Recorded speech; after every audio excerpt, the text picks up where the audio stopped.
the Patriotic Alliance members are very happy with my inclusion in the GNU. How can I listen to other parties? All right, let me start with the work. The first thing and the most proudest thing I've done since becoming a minister and being part of was when we, together with the Department of Defense and Military Veterans, together with the office staff, I am so fortunate that I've inherited the best stuff you can get. Usually you'll just hear people talk a lot of stuff about people, but these people working at DSEC, I can tell you without a doubt, I don't even want to change one of them because they are diligent, they are so happy, I allow them to do their work, and we are working very nicely together. These people is the reason why I've done my proudest thing, which is number one, we have brought back the remains of our heroes. Duma Nokwe, Basil February, Nemamu Poso, Tot Machikitsa, and all of them. They were in exile and they died in exile and they were buried in exile. We managed as a team, not as Mackenzie or as Mabe, as a team, interdepartmental. My team, I must say, worked day and night, flew between Zambia. Mr. Ndima and them, they worked to get that. So I want to say that's the first thing and the most proudest thing I've been involved in. The first crisis I got was when we started, which I'm going to talk about later, when we started talking to UFC and F1 and motorsport, FIA, we started just engagements. I got a media inquiry. That was my first crisis, was that Mr. Mackenzie, 12 countries are stuck for the FIBA basketball tournament in South Africa. The Under-18 African Basketball Championship is in South Africa, and we are now being told it's being cancelled. I said, no, there's nothing being cancelled. I went back, I called SASCO, I called the Basketball Association, I called everybody to an urgent meeting within an hour after that call. And what I heard in that meeting was the worst news. They applied to host this tournament in South Africa. They didn't have sponsors, they didn't pay the venue, they didn't pay the hotel, they didn't pay for the buses, they paid for nothing. When I asked them, what you going to do? They're like, nothing. We must cancel. I said, excuse me, nothing. It can't be. This will be on South Africa's record. I called the team, I called the ADG, I called the whole team. We then made sure, I called the president of FIBA in Mozambique, myself. Luckily, I have met him at the Olympics. And he said something I'll never forget. He was very angry when I called him, but he cooled off. He says, no, I said, please give us a last chance, we'll fix it. He says, I believe you because you're a good man. I said, why do you say I'm a good man? He says, you walked into the room, you walked past a lot of people, but you came straight to me in Paris and you greeted me. What he didn't know was everybody was speaking French. And I look at the black guy in the corner. I thought, that is my guy. And I can tell you, the people literally didn't sleep. And we managed to host the basketball FIBA tournament under 18. And we saved South Africa from headlines. That was my first crisis. The second crisis I experienced was the National School of the Arts was about to close down. They couldn't pay salaries. They ran out of money. I was then told, sometimes people will tell you stuff. They said, Minister, you can't intervene because it doesn't fall under you. I said, this is the GNU. We do things differently. I'm going to intervene. I saw there's arts. The arts is calling my name. I went to the school. I saw they turn around. They have no turnaround strategy. But these people are good people that ran into money. They couldn't even pay the salaries. I immediately, with the powers vested in me as the minister, told the ADG, go through the processes. Let's save the jobs. Let's save the teachers not from leaving. We then gave the school 2 million rands so that they can pay salaries and they can pay water and lights. But when I walked out, I saw the hostels where the girls are staying. I wouldn't even let my dog sleep in those places. I then went back and I said to them, we have to fix the hostels. Because we've got an infrastructure grant. As I'm speaking to you, the hostels are being fixed and the girls are going to play in a proper place. The electricity problem we're also sorting out with the city of Johannesburg. The third crisis I got was, as you can see, I was just dealing with crises. The first, I said, I don't drink alcohol. Kenny Kunene, the deputy president of the PE, says, every time I call you, you've got a crisis. You must just drink whiskey and then relax. So I'm very near getting that whiskey tippy.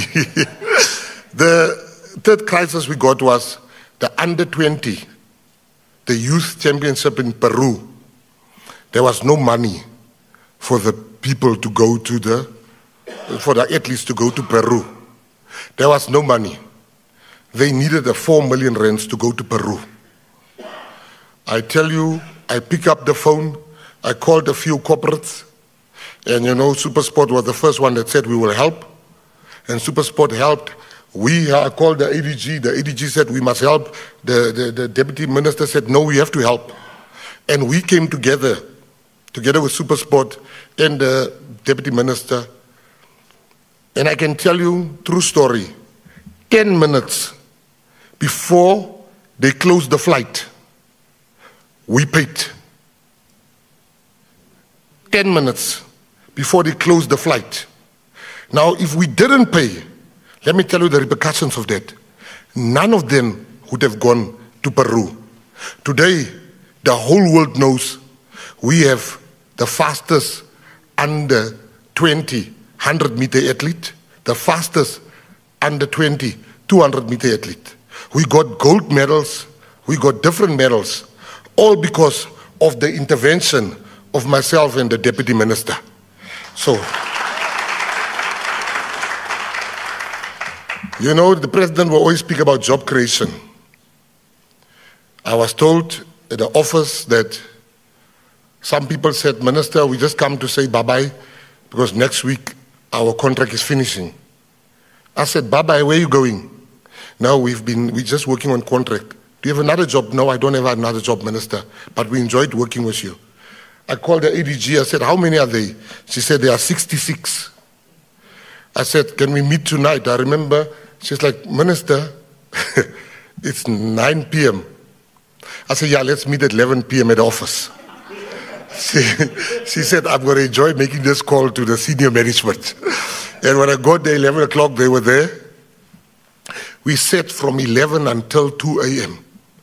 trying to redirect and reprioritize funds so we can save the job of 66 people, because that's the priority of the GNU. I can stand before you today and say that we have managed to save a year until we get them permanent, but they've got a job until March 2025, but before March 2025, we shall meet again at 11 o'clock to make a plan. So you can't create jobs if you can't save jobs.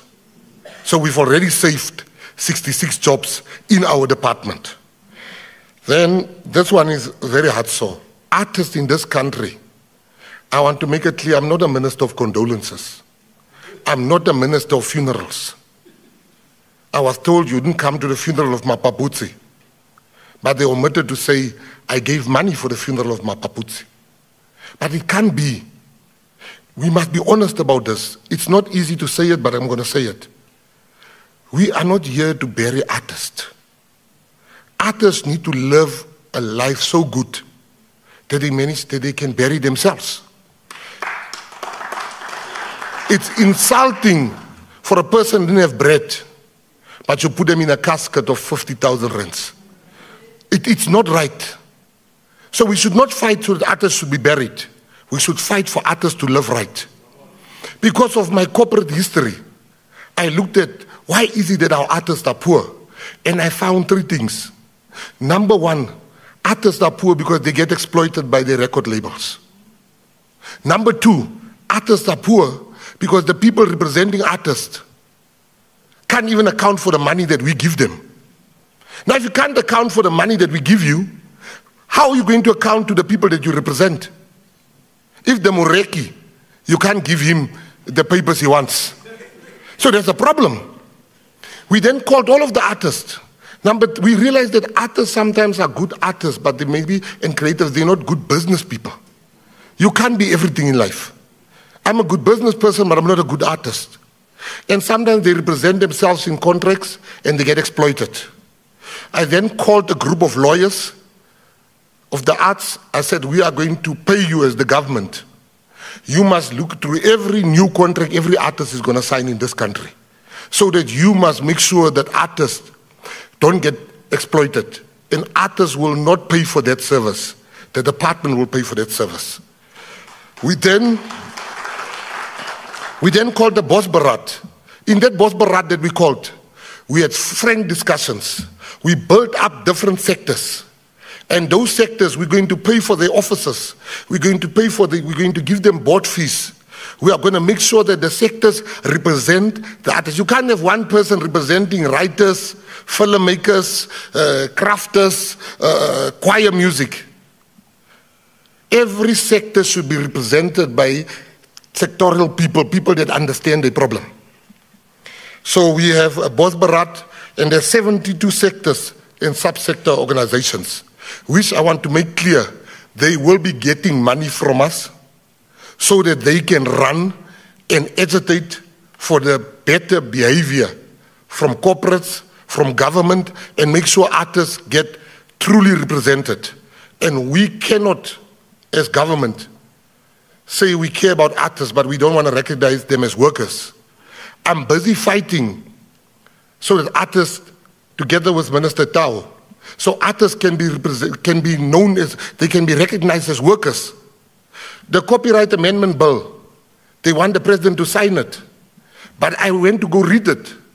I said, the president must not sign this thing in my mind. And I spoke to them.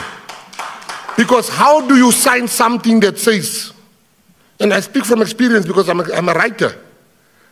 All the books I wrote, I own the copyright to it.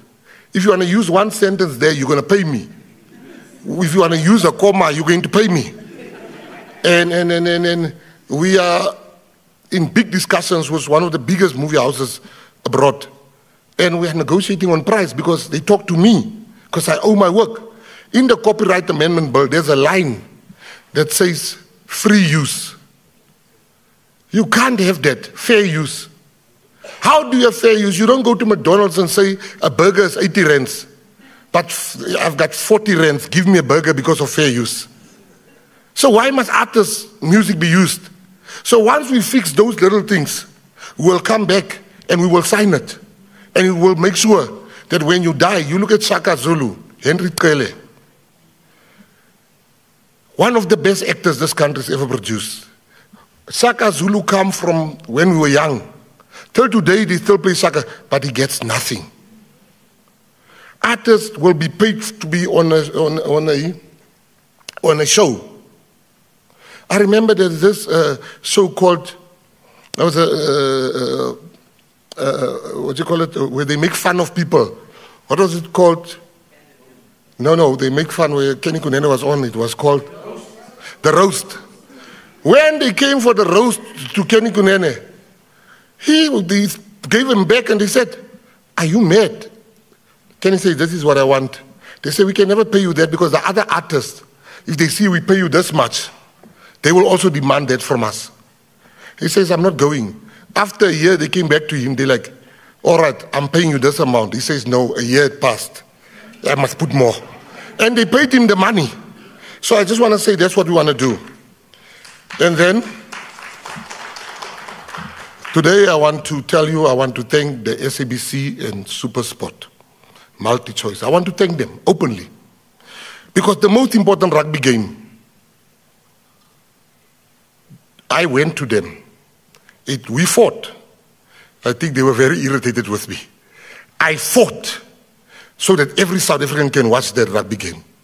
But I didn't only fight. I learned from SABC. I learned from SuperSport. I learned from them. And what I learned from them is that it is our responsibility of government to make sure that our people get to watch these games.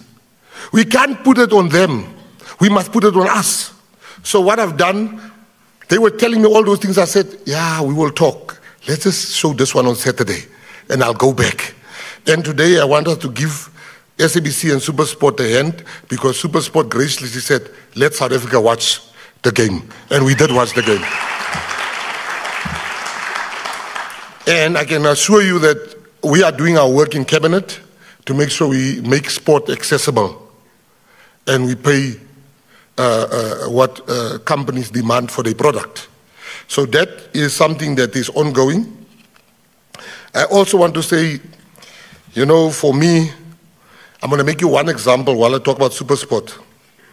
We've got something big, and you must encourage people to apply. We've joined forces with SuperSport, Athletics South Africa, South African School Athletics, and Department of Basic Education in launching the Track Plus Field School Athletics Series, starting in January next year. The School Athletics Series is open to all high schools throughout the country. The objective will be to crown the top athletics high schools in the country. Both boys and girls at under 15, 16, and 17 levels will participate. We want to go and find our athletes. And we have now joined forces with a corporate company that will help us. So the children must now get re-enter sports. And it's not just talk. We have signed an agreement with the Department of Basic Education. Sport, arts and culture must get back to our school. Most of us here that's over the age of 40. Don't need to put up your hand. Most of us here, you have had school sport. I was a top athlete myself, believe it or not. And I was discovered at the school. So we've got the DSTV School Netball Challenge. We've got all these exciting things to get our children away from the street. I always say a kid in sport is a kid out of court. That is our motto. You know, that's going to be the Let's Play Centers of Excellence. We are back. We're going to change the face of sport in this country. But we want to start with the children. That's why we have the MOU. In our department, we've put together 69 million, which is going to buy equipment for rural school children, for poor schools. It can't be that it's only the private schools that has all the sporting equipment. None of the black people sitting here, or the colored people, or the Indian people for that matter, had pole vaulting at his school. None of you. But pole vaulting is an Olympic sport. There's a new Olympic sport called wall climbing. I see the private schools now have wall climbing. Our children in the less fortunate schools don't have that. It's my job as the Minister of Sport not to complain, but to make sure, I make sure that what is in the private schools is in the schools of our children that is not so privileged. And we should not bemoan the fact that the private schools have it. We must learn from them. And we must emulate what they are doing. So much in South Africa, people like to criticize people that they should learn from. As the minister, Walaza got a silver medal at Olympics. He got 2 gold medals because Kuro was looking after his career. We need to go to Kuro and say, what you did with Walaza, do it for the child in Mitchell's Plain, for the child in Guguletu, for the child in Protea Glen. That's what we want to do. So the MOU will never gather dust. Under my leadership, we are going to bring expression to what we've agreed upon. And if you don't believe me, the ambassador of France, I want to quote him, so he can say, no, I'm not telling the truth. When I was a minister, he sent me a text message. He's like, Minister, we've been trying to sign the MOU. Minister, can you help? I said, can we meet tomorrow morning and sign? He says, oh, I'm out of the country. I said, so you are the problem. And after a month, after changing some new things I changed there, we signed.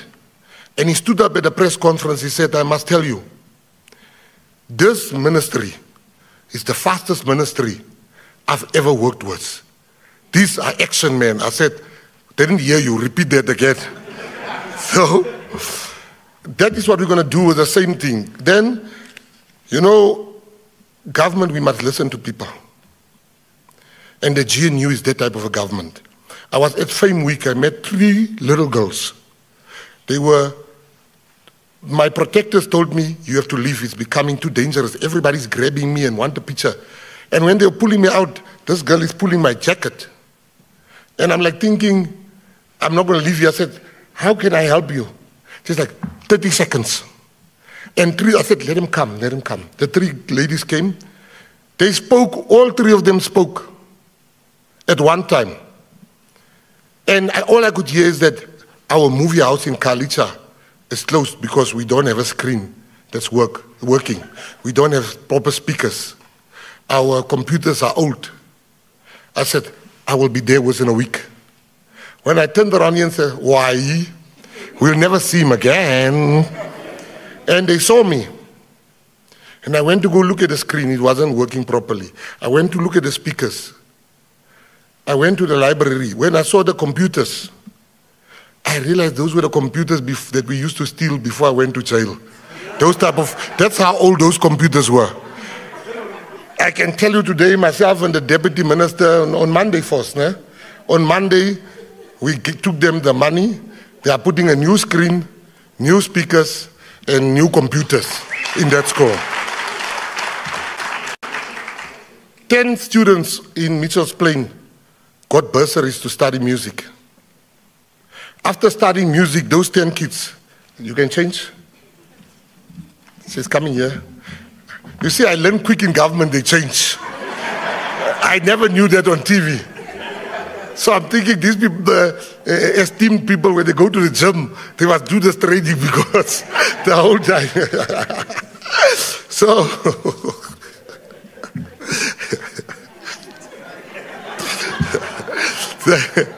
the Mitchell's Plain, these people got bursaries.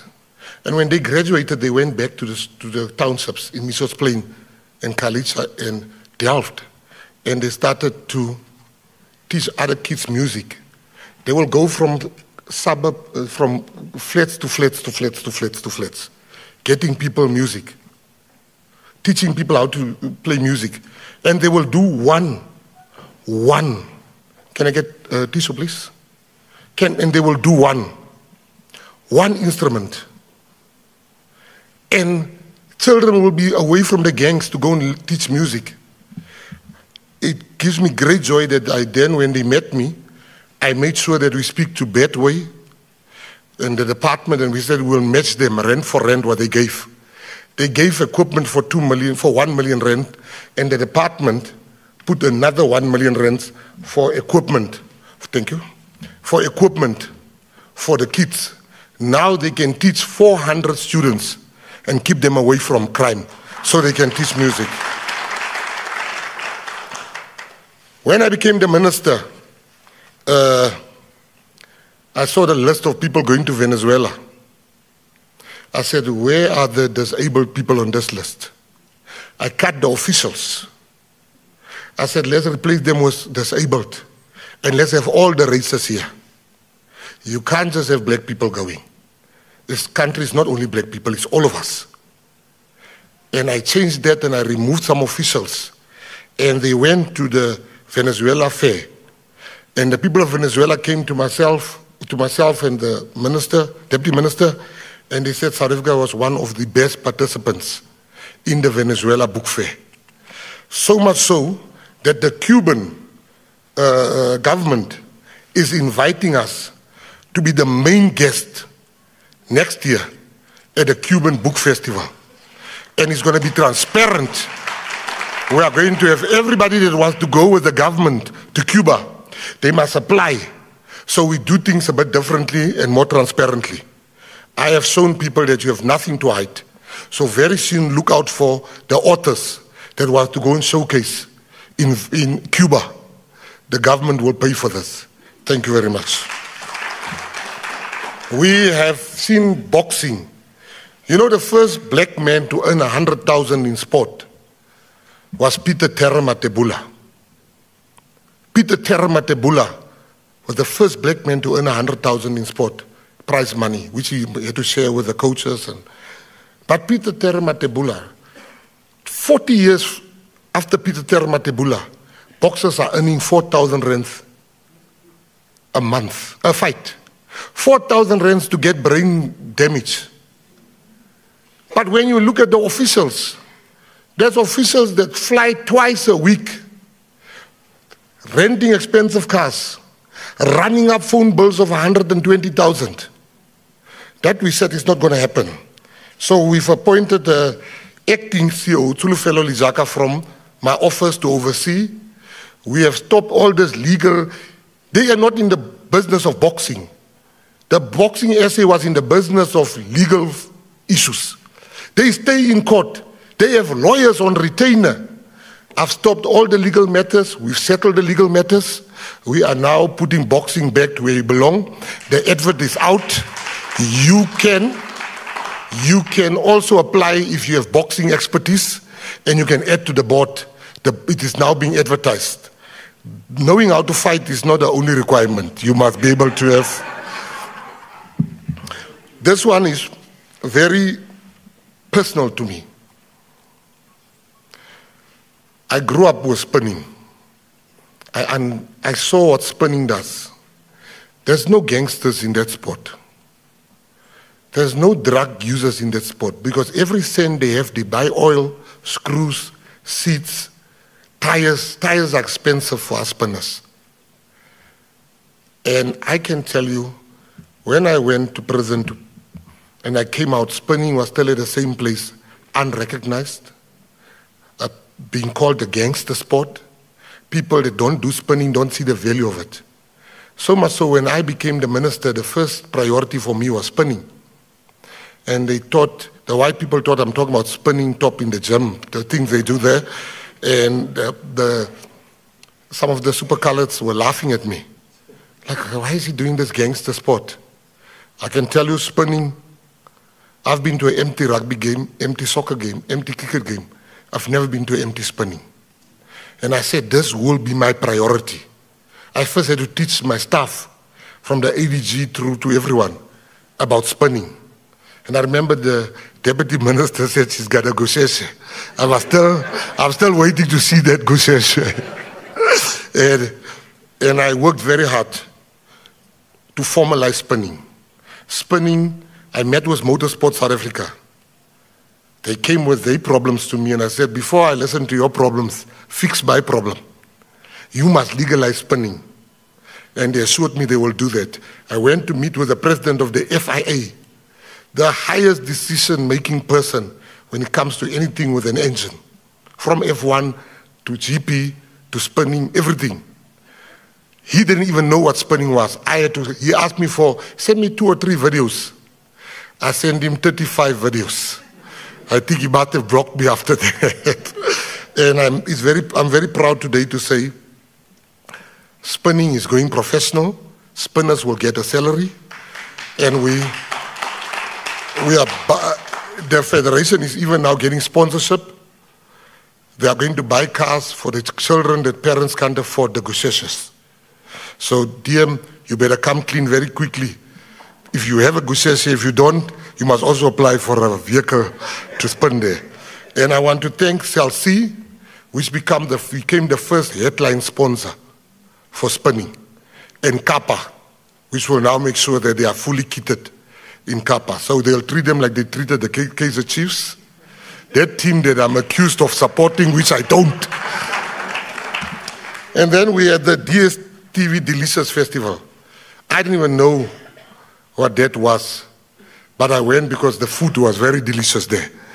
The DSTV Delicious Festival, where we honored the Miriam Makebas, the Brenda Fassis, the Hugh Masikelas, and we are forming a partnership with DSTV for the Delicious Festival.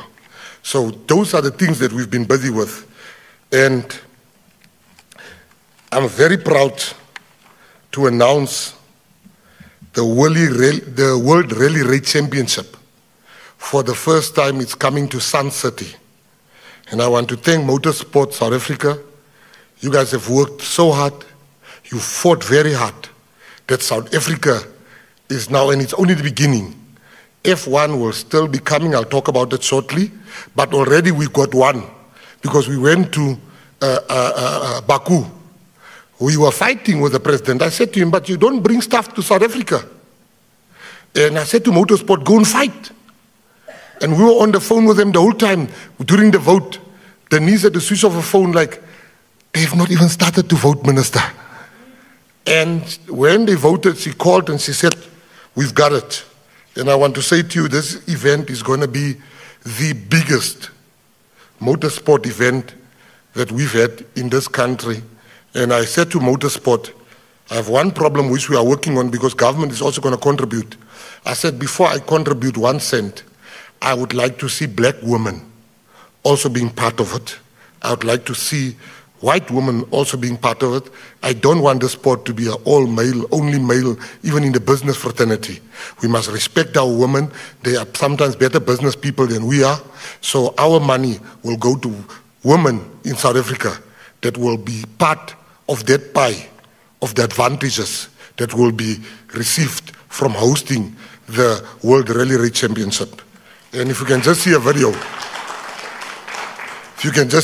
then for those of us that don't know. In the heart of the African wilderness, where the untamed beauty of nature meets the raw power of machinery, an epic challenge awaits.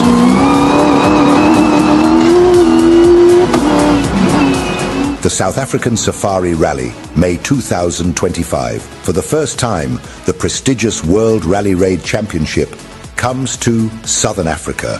From the iconic Sun City Resort, teams will take on a journey like no other. 5 stages, over 5 days of pure adrenaline.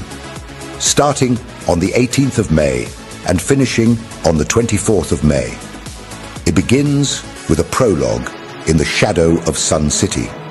Then dives deep into the wild, where nature itself becomes the ultimate challenge. The teams will battle through the stunning yet unforgiving landscapes of South Africa's Limpopo and Northwest provinces. Varied terrain ranging from open bushveld to river crossings and mountain ranges will test man and machine to their limits. The race will reach its climax on the 24th of May with a high adrenaline power stage designed for the ultimate display of skill and tenacity. This is not just a race, it's an adventure across one of the world's most awe-inspiring landscapes, with Africa's majestic Big Five as spectators and its rugged terrain as the ultimate test. This is the 2025 World Rally Raid Championship. This is Africa. Now, those are the nice things we are bringing to South Africa. South Africa is going to have nice things, and I want to jump to UFC. Don't follow the media that has not spoken to me. Follow the ones that are here today because they know from the horse's mouth what is happening. Not the ones that get B information. UFC. End of this month, we are meeting with Dana White. You know, when I saw that ground transport, it was very steep. I said to the person in the department, I said, you better get an international license because we'll have to take Ubers when we get to Abu Dhabi this month. We are going to meet with UFC to make sure that Driekus' fight come to South Africa.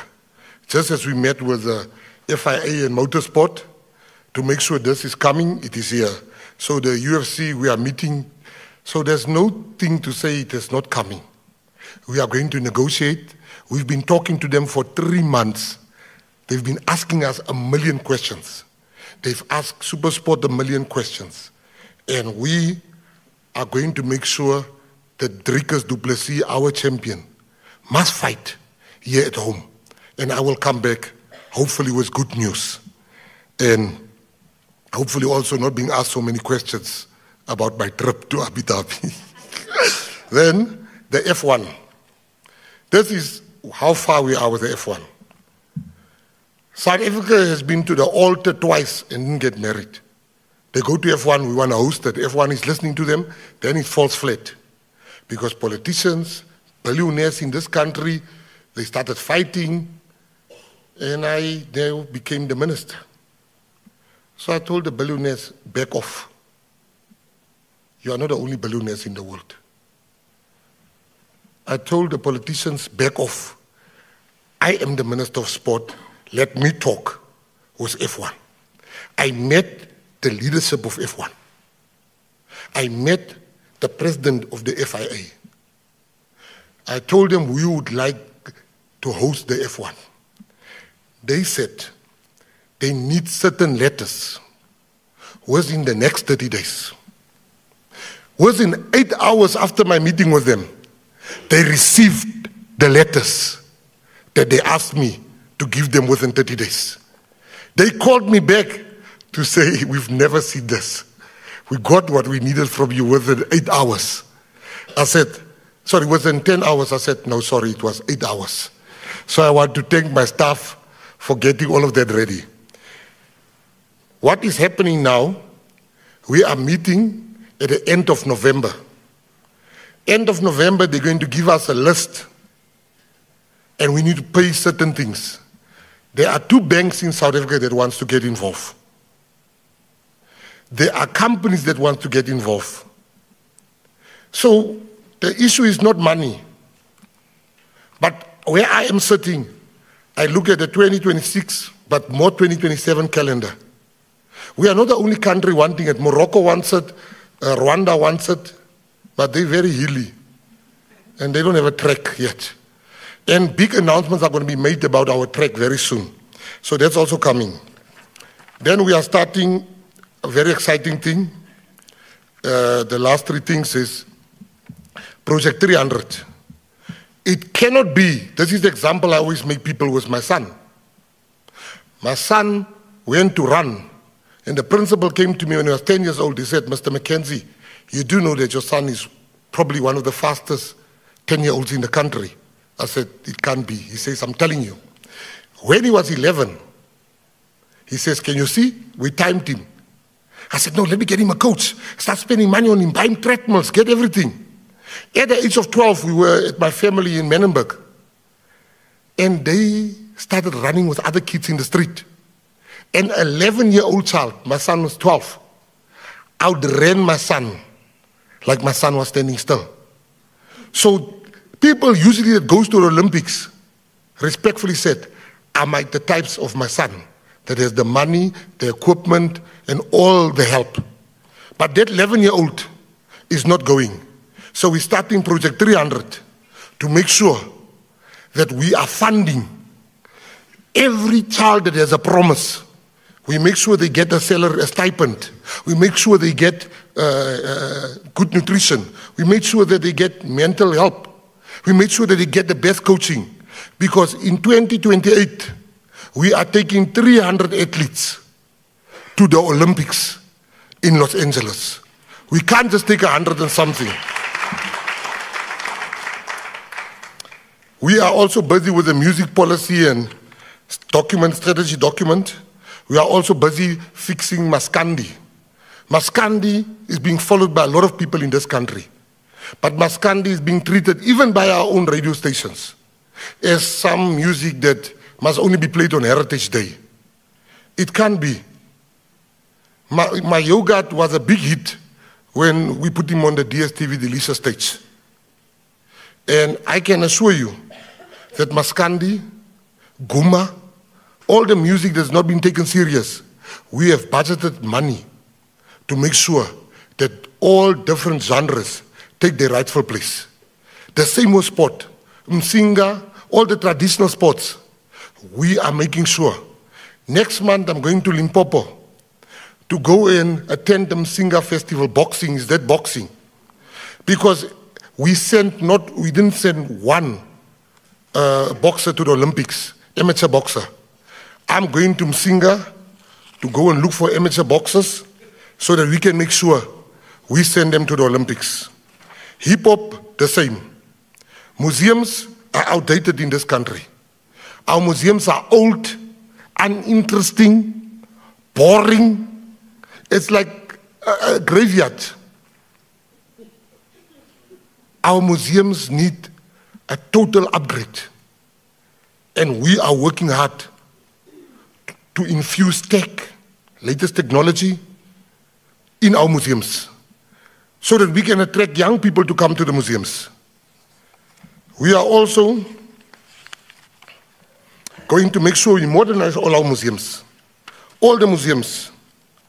Our libraries, we are also in the process of making sure that we bring tech in the libraries. Children, this thing of getting one book, coming back, that's outdated stuff. We did that 30 years ago. We are now going tech, where you go and you get an iPad, like a tablet, that's got 100 books on them. And you can now, and you can also do your CV on them. You can also, and we're speaking to the cell phone companies to zero-rate that they don't need data. But we make sure you can't watch porn and things that will be criticized for. The children can't watch those things. We also must be honest. South Africa love dancing, we love music. Chris Brown's music was sold out, concert was sold out in 2 hours. Our people are hungry. Our people are hungry for international acts. And don't go any further. Go to the Chris Brown concert. Our people are hungry. And so what we've done, you have Tomorrowland, you have Coachella, you have Burning Man, you have Glastonbury, but there's nothing in Africa on that level of 100,000 plus. We are introducing as the Department of Sport, Arts and Culture, Africa Raw, which will happen in the Eastern Cape next year, May, where we will bring 10 international acts at one time. It will be a 3-day affair. We will have the African artists playing. We will have overseas artists playing. It will be the biggest music festival over 3 days non-stop. There's no pass out. Once you're in, you are inside. We are going to dance.